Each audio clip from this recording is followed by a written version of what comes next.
नमस्कार दोस्तों, स्वागत है आपका न्यू क्लासेस में।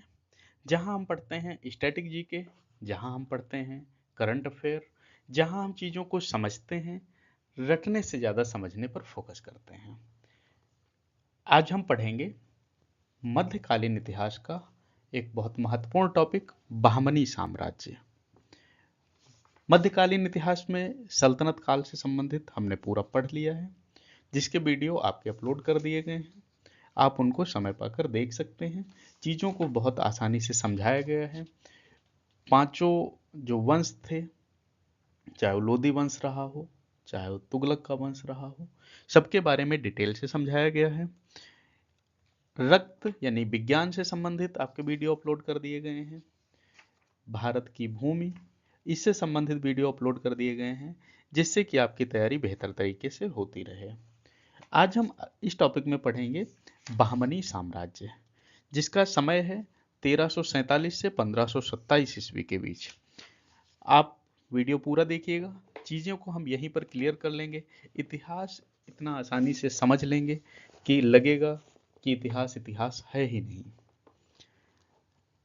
होता क्या है, बहमनी साम्राज्य में हम क्या पढ़ेंगे, सबसे पहले समझ लेते हैं कि स्थापना कब होती है, कैसे होती है, कौन कौन से शासक आते हैं, कौन से शासक किस किस चीज़ को बढ़ावा देते हैं, कर व्यवस्था इनकी क्या थी, स्थापत्य कला के से संबंधित इनके बारे में पढ़ेंगे। और बहुत महत्वपूर्ण चीज़ें जो भी पॉइंट हमारी परीक्षाओं में आते हैं, उनको हम कंप्लीट करेंगे। होता क्या है कि दक्षिण भारत में एक मुस्लिम साम्राज्य स्थापित होता है। यह पहला स्वतंत्र मुस्लिम राज्य था। इसकी स्थापना 1347 ईस्वी में अलाउद्दीन बहमन शाह, जिनको हसन गंगू के नाम से भी जाना जाता है। यह लगभग 180 वर्षों तक दक्षिण भारत की एक प्रमुख शक्ति रहा है। 1527 ईस्वी में इसके पतन के बाद यहाँ 5 स्वतंत्र सल्तनतें बना दी गई थी। बहमनी साम्राज्य जो है मोहम्मद बिन तुगलक के शासनकाल में 1347 ईस्वी में हसन गंगू ने इसकी स्थापना की थी। उस समय जो शासनकाल चल रहा था वो मोहम्मद बिन तुगलक का था। वह सिंहासन पर हसन गंगू के नाम से बैठता है, गुलमर्गा को अपनी राजधानी बनाता है, और इनकी जो भाषा थी वो मराठी थी। मराठी भाषा में ये अपना साम्राज्य चलाते थे। 14वीं शताब्दी में मोहम्मद बिन तुगलक 1325 से 1351 ईस्वी के शासनकाल में दक्षिण भारत में असंतोष बढ़ने लगता है। तुगलक की नीतियां बहुत ज्यादा कड़ी थी, जिनके कारण की प्रांतीय गवर्नर ने बगावत कर दी। जब गवर्नर बगावत पर उतर आए तो उसी समय हसन गंगू ने गुलबर्गा को राजधानी बनाकर अपनी एक अलग से सल्तनत बना दी। जब भी इतिहास में कोई नई सल्तनत बनी है तो उसका कारण आपसी फूट रहा है, तो कभी उसका कारण उस समय के जो शासक हैं उनकी नीतियां नहीं हैं, कभी उनका कारण ऐसी चीजें रही हैं कि चाहे कर बढ़ा दिया गया हो, चाहे जनता जो है आक्रोश में आई हो, और उसी समय कोई व्यक्ति खड़ा होकर एक अपनी सल्तनत बना लेता था और खुद को सुल्तान घोषित कर देता था। ऐसे ही स्थापना होती है बहमनी राज्य की। इसमें शासक कौन कौन से हुए उनको देखते हैं। जैसे पहला हुआ अलाउद्दीन बहमन शाह, 1347 से 1358 के बीच इनका कार्यकाल रहा। मूल नाम इनका था हसन गंगू। दिल्ली सल्तनत से स्वतंत्रता लेकर बहमनी सल्तनत की स्थापना इन्होंने की है। अपनी राजधानी गुलबर्गा कर्नाटक को बनाया। अपनी मृत्यु के बाद इनका जो पुत्र है मोहम्मद शाह, वो गद्दी पर बैठता है। मोहम्मद शाह फर्स्ट कौन है, 1358 में बैठता है, 1375 तक रहता है। बहमनी राज्य का विस्तार इसने किया, विजयनगर साम्राज्य के साथ संघर्ष किया, दक्षिण भारत के हिंदू राज्यों को पर नियंत्रण बढ़ाता है। अलाउद्दीन हसन के पश्चात जब इनका पुत्र बनता है, इसने इसके काल में ही सबसे पहले बारूद का प्रयोग शुरू होता है। भीमा नदी के तट पर फिरोजाबाद की स्थापना ताजुद्दीन फिरोज ने की थी।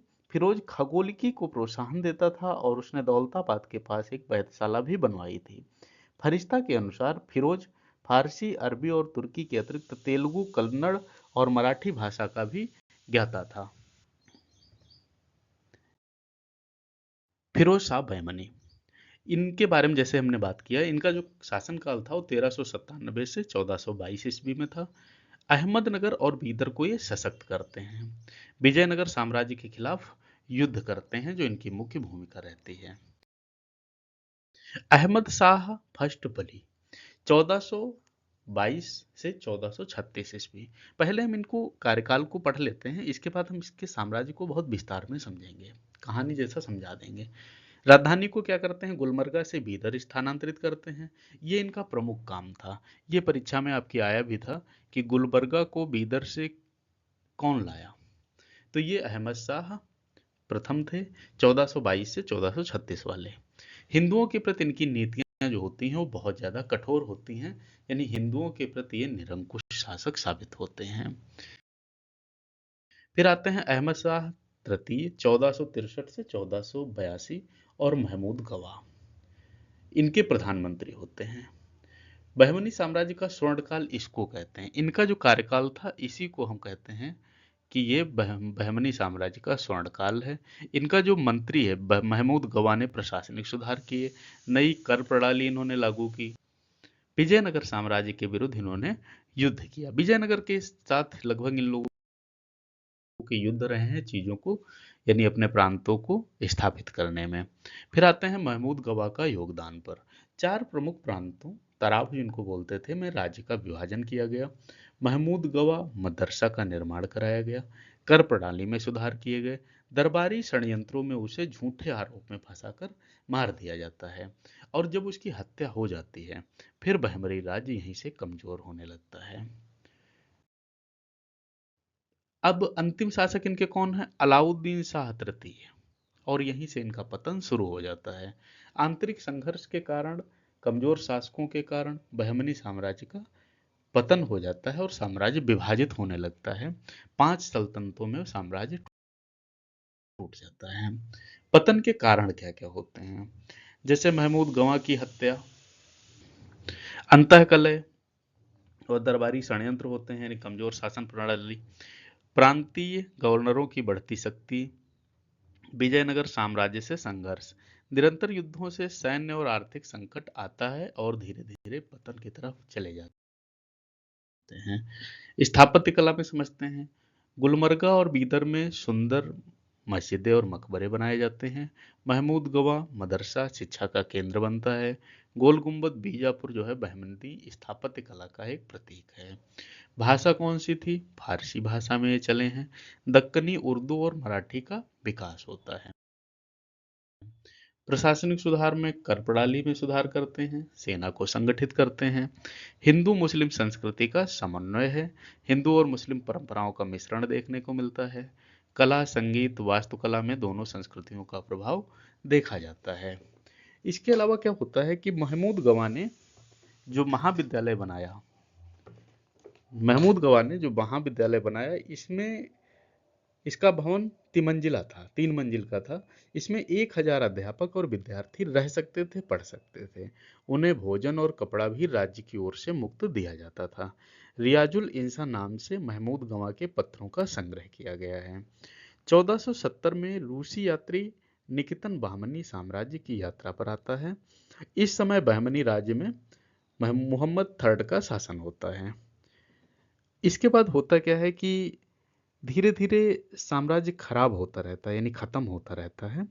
इनके कुछ विभाग हैं, जैसे वकील ए सल्तनत दिल्ली के मलिक नयाब के समान होता है। वकील ए कुल मंत्रियों के कार्यों का निरीक्षण करता है। अमीर ए जुमला अर्थ विभाग का अध्यक्ष होता है। वजीर ए अशरफ विदेश नीति और दरबार संबंधी कार्यों का निष्पादन करता है। नाजिर वह अर्थ विभाग से संबंधित था। पेशवा वकील ए सल्तनत का सहायक था। कोतवाल नगर का मुख्य पुलिस अधिकारी था। सदरे जहां न्याय विभाग, धर्म तथा दान विभाग का अध्यक्ष होता है। बीजापुर के शासक अली आदिल शाह को सूफी कहते थे। अकबर से पहले उसने अपने दरबार में कैथोलिक मिशनरियों को बुलाया था। उसने अपने पुस्तकालय का अध्यक्ष प्रसिद्ध संस्कृत विद्वान बामन पंडित को बनाया। उसके उत्तराधिकारियों ने संस्कृत और मराठी भाषा को प्रश्रय देना जारी रखा।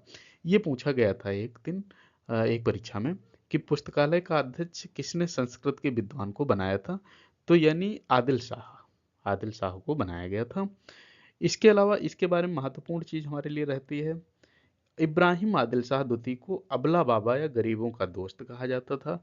उसने गरीब ए नौरस नाम की एक पुस्तक की रचना की, जिसमें गीतों को विभिन्न रागों में बांधकर प्रस्तुत किया गया था। उसने नौरसपुर नाम से एक नई राजधानी बनाई। अपने व्यापक दृष्टिकोण के कारण यह जगत गुरु कहलाता था। उसने बिठोवा की उपासना के केंद्र पंढरपुर को भी अनुदान दिया था। तो ये बहमनी साम्राज्य से संबंधित बहुत महत्वपूर्ण चीजें थी जो हमने आपको बताई, जो आपकी परीक्षाओं में आते हैं प्रश्न। यदि आपको वीडियो पसंद आया है तो आप लाइक करिएगा, कमेंट करिएगा, कुछ सुझाव है वो भी दीजिएगा। चैनल पर नए हैं तो सब्सक्राइब करिएगा, जिससे कि आपका स्टैटिक जीके या कोई भी टॉपिक है तो आपका आसानी से कवर हो सके, तैयार हो सके। वीडियो देखने के लिए धन्यवाद।